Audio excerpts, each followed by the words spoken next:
Andhra style tomato ಉಪ್ಪಿನಕಾಯಿನ ನಾನು ತೋರಿಸ್ತಾ ಇರೋಂಥ ವಿಧಾನದಲ್ಲಿ ನೀವೇನಾದರೂ ಮಾಡಿಕೊಂಡ್ರೆ ಖಂಡಿತವಾಗ್ಲೂ 6 ತಿಂಗಳ ತನಕ ಇದು ಫ್ರೆಶ್ ಆಗೇ ಇರುತ್ತೆ, ಹಾಳಾಗೋದೇ ಇಲ್ಲ. ಬಿಸಿ ಬಿಸಿ ಅನ್ನಕ್ಕೆ, ರೊಟ್ಟಿ, ಚಪಾತಿ, ಇಡ್ಲಿ, ದೋಸೆಗೆಲ್ಲ ಸೂಪರಾಗಿರುತ್ತೆ. ಖಾರವಾಗಿ ಹುಳಿಯಾಗೆ ತುಂಬಾ ರುಚಿಯಾಗಿರುತ್ತೆ ಇದು. ಹಾಯ್, ನಮಸ್ಕಾರ ಎಲ್ರಿಗೂ. ಮನೆ ಕೈ ರುಚಿ ಚಾನೆಲ್ಗೆ ಸ್ವಾಗತ. ಪರ್ಫೆಕ್ಟ್ ಮೆಜರ್ಮೆಂಟಲ್ಲಿ ಆಂಧ್ರ ಸ್ಟೈಲ್ ಟೊಮೆಟೊ ಉಪ್ಪಿನಕಾಯಿ ಹೇಗೆ ಮಾಡೋದು ಅಂತ ನೋಡೋಣ ಬನ್ನಿ. ಮೊದಲಿಗೆ ನಾನಿಲ್ಲಿ 1 kg ನಾಟಿ ಟೊಮೆಟೊನ ಚೆನ್ನಾಗಿ ವಾಶ್ ಮಾಡಿ ಒರೆಸಿ ಎತ್ತಿಟ್ಕೊತಾ ಇದ್ದೀನಿ. ಉಪ್ಪಿನಕಾಯಿ ತುಂಬ ದಿನ ಇರಬೇಕಂದ್ರೆ ಇದ್ರ ಮೇಲೆ ಸ್ವಲ್ಪನೂ ಮಾಯಿಶ್ಚರ್ ಇರಬಾರ್ದು. ಆ ರೀತಿ ಚೆನ್ನಾಗಿ ಒರೆಸಿಟ್ಕೊಳ್ಬೇಕು. ಈಗ ಈ ಟೊಮ್ಯಾಟೊದು ಮೇಲ್ಗಡೆ ತೊಟ್ಟಿನ ಭಾಗನ ತೆಗೆದುಬಿಟ್ಟು ಒಂದು ಟೊಮ್ಯಾಟೊಲಿ 8 ಭಾಗ ಆಗೋ ರೀತಿ ನಾನು ಕಟ್ ಮಾಡಿ ಇಟ್ಕೊಂಡಿದ್ದೀನಿ. ಈಗ ಒಂದು ದಪ್ಪ ತಳದ ಕಡಾಯಿಗೆ 2 ಟೇಬಲ್ ಸ್ಪೂನ್ ಎಣ್ಣೆನ ಹಾಕಿ ನಾನು ಕಟ್ ಮಾಡಿ ಇಟ್ಕೊಂಡಿರೋಂಥ ಟೊಮ್ಯಾಟೊನೆಲ್ಲ ಸೇರಿಸ್ಕೊತಾ ಇದ್ದೀನಿ. ಈ ಎಣ್ಣೆಯಲ್ಲಿ ಈ ಟೊಮ್ಯಾಟೊನೆಲ್ಲ ಚೆನ್ನಾಗಿ ಬಾಡಿಸ್ಕೊಬೇಕಾಗತ್ತೆ. ಒಂದು 2ರಿಂದ 3 ನಿಮಿಷ ಈ ಎಣ್ಣೆಯಲ್ಲಿ ಚೆನ್ನಾಗಿ ಟೊಮ್ಯಾಟೊನೆಲ್ಲ ಹುರಿಬೇಕು. ಈ ಟೊಮ್ಯಾಟೊಲಿರೋ ಮಾಯಿಶ್ಚರ್ ಎಲ್ಲ ಹೋಗಬೇಕು, ಅಲ್ಲಿ ತನಕ ನಾವು ಇದು ಹುರ್ಕೋಬೇಕಾಗತ್ತೆ. ಈಗ ಇದು ಹುರಿದಿದ್ದಾಗಿದೆ. ಮುಚ್ಚಿ ಬಿಟ್ಬಿಡೋಣ, ಲೋ ಫ್ಲೇಮಲ್ಲಿ ಬಿಟ್ಬಿಡೋಣ. ಅಷ್ಟರಲ್ಲಿ ಒಂದು ಬಾಣಲೆಗೆ 1 ಸ್ಪೂನಷ್ಟು ಮೆಂತ್ಯ, 2 ಸ್ಪೂನ್ ಸಾಸಿವೆ, 1 ಸ್ಪೂನ್ ಜೀರಿಗೆ, ಇದಿಷ್ಟನ್ನು ಹಾಕ್ಕೊಂಡು ಚೆನ್ನಾಗಿ ಪರಿಮಳ ಬರೋ ಹಾಗೆ ಹುರ್ಕೋತಾ ಇದ್ದೀನಿ. ಈ ಸಾಸಿವೆ ಎಲ್ಲ ಪಟ ಅಂತ ಚಿಟ್ಕೊಟ್ಬೇಕು, ಅಲ್ಲಿ ತನಕ ನಾನು ಇದನ್ನು ಹುರಿದು ಇಟ್ಕೋತಾ ಇದ್ದೀನಿ. ಹುರಿದ ಮೇಲೆ ಇದನ್ನು ಫೈನ್ ಪೌಡರಾಗಿ ಮಾಡಿ ಸೈಡಿಗೆ ಎತ್ತಿಟ್ಕೊಳ್ಬೇಕು. ಈಗ ಇದು ಆರಿದ್ಮೇಲೆ ಪೌಡರ್ ಮಾಡಿ ಎತ್ತಿಟ್ಕೊಂಡಿದ್ದೀನಿ. ಈಗ ನಾನು ಒಂದು ವೇಯಿಂಗ್ ಸ್ಕೇಲ್ ಇಟ್ಕೊತಾ ಇದ್ದೀನಿ. ಇದ್ರ ಮೇಲೆ ನಾನು 100 ಗ್ರಾಮ್ಸ್, ಕರೆಕ್ಟಾಗಿ 100 ಗ್ರಾಮ್ಸ್ ಅಷ್ಟು ಹುಣಸೆಹಣ್ಣು ಬೇಕಾಗುತ್ತೆ. ಕ್ಲೀನ್ ಮಾಡಿರೋಂಥ ಹುಣಸೆಹಣ್ಣನ್ನ ತೂಕ ಮಾಡಿ ನಾನು ಮಿಕ್ಸಿ ಜಾರ್ಗೆ ಹಾಕೋತಾ ಇದ್ದೀನಿ. ಹಾಗೆಯೇ 100 ಗ್ರಾಮ್ಸ್ ಅಷ್ಟು ಕೆಂಪು ಮೆಣಸಿನ್ಕಾಯಿ ಪುಡಿ ಬೇಕಾಗುತ್ತೆ. ಈ ಮೆಣಸಿನ್ಕಾಯಿನೂ ಅಷ್ಟೇ ಈ ಹುಣಸೆಹಣ್ಣು ಹಾಕ್ಕೊಂಡಿರೋಂಥ ಜಾರಿಗೆನೇ ಹಾಕೊಬೇಕಾಗತ್ತೆ. ಹಾಗೆಯೇ ಮತ್ತು 100 ಗ್ರಾಮ್ಸ್ ಅಷ್ಟು ಉಪ್ಪನ್ನು ನಾನು ಇಲ್ಲಿ ತೂಕ ಮಾಡಿ ತಗೋತಾ ಇದ್ದೀನಿ. ಇದನ್ನು ಅಷ್ಟೇ ಮಿಕ್ಸಿ ಜಾರ್ಗೆ ಹಾಕ್ಕೊಳ್ಬೇಕು.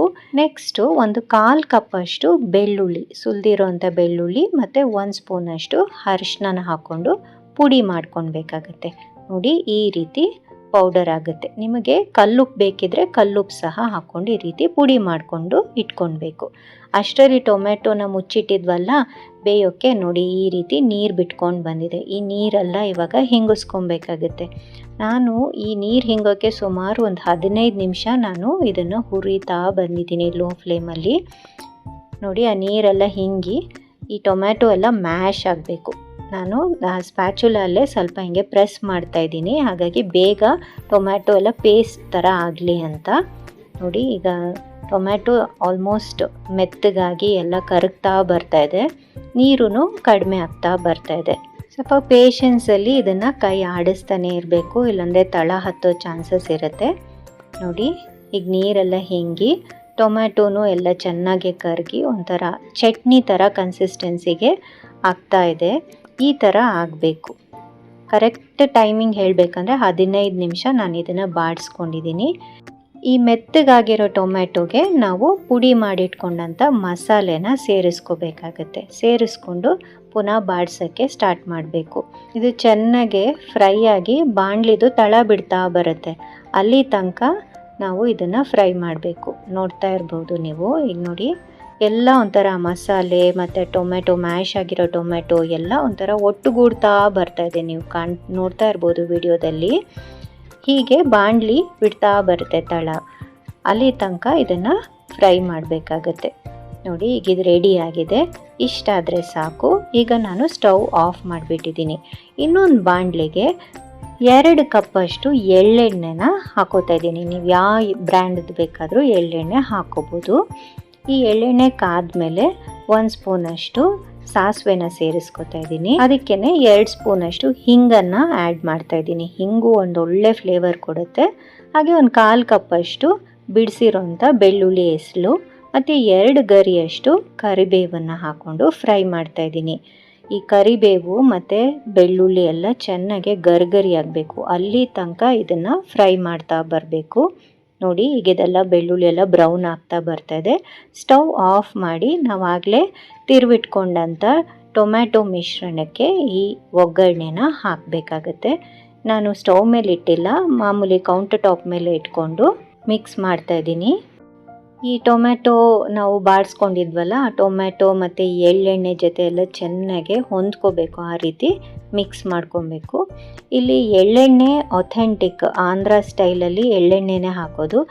ನಿಮಗೆ ಬೇಕಿದ್ರೆ ಕಡಲೆಕಾಯಿ ಎಣ್ಣೆನೂ ಸಹ ಬಳಸ್ಬೋದಾಗತ್ತೆ, ಆದರೆ ರಿಫೈನ್ ಆಯಿಲ್ ಮಾತ್ರ ಹಾಕೋದು ಬೇಡ.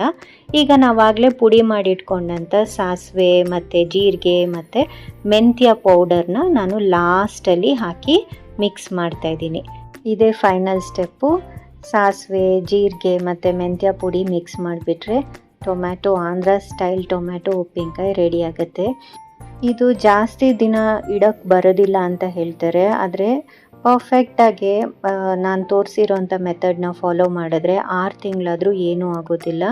ಆದರೂ ನಿಮಗೇನಾದರೂ ಭಯ ಇದ್ದರೆ ಫ್ರಿಜ್ಜಲ್ಲಿ ಇಟ್ಕೊಂಡು ನೀವು ಸ್ಟೋರ್ ಮಾಡ್ಬೋದು.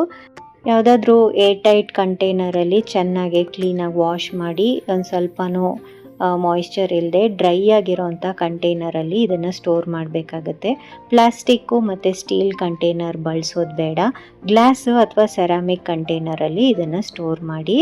ಹುಷಾರಿಲ್ಲದೆ ಬಾಯಿ ಕೆಟ್ಟಿದ್ದಾಗ ಅಥವಾ ಮನೆಯಲ್ಲಿ ಸಾಂಬಾರು ಶಾರ್ಟೇಜ್ ಇದ್ದಾಗ ಈ ಉಪ್ಪಿನಕಾಯಿನ ಬಳಸ್ಬೋದು. ತುಂಬ ರುಚಿಯಾಗಿರುತ್ತೆ. ಟ್ರೈ ಮಾಡಿ, ಹೇಗೆ ಬಂತು ಅಂತ ಖಂಡಿತ ಕಮೆಂಟ್ ಸೆಕ್ಷನಲ್ಲಿ ತಿಳಿಸಿ. ಹಾಗೆಯೇ ಈ ವಿಡಿಯೋ ನಿಮ್ಗೆ ಏನಾದರೂ ಇಷ್ಟ ಆಗಿದ್ದಲ್ಲಿ ಪ್ಲೀಸ್ ಲೈಕ್ ಮಾಡಿ, ಶೇರ್ ಮಾಡಿ ಮತ್ತು ಸಬ್ಸ್ಕ್ರೈಬ್ ಮಾಡೋದನ್ನು ಮಾತ್ರ ಮರಿಬೇಡಿ. Thank you so much for watching. See you in the next video. Happy cooking.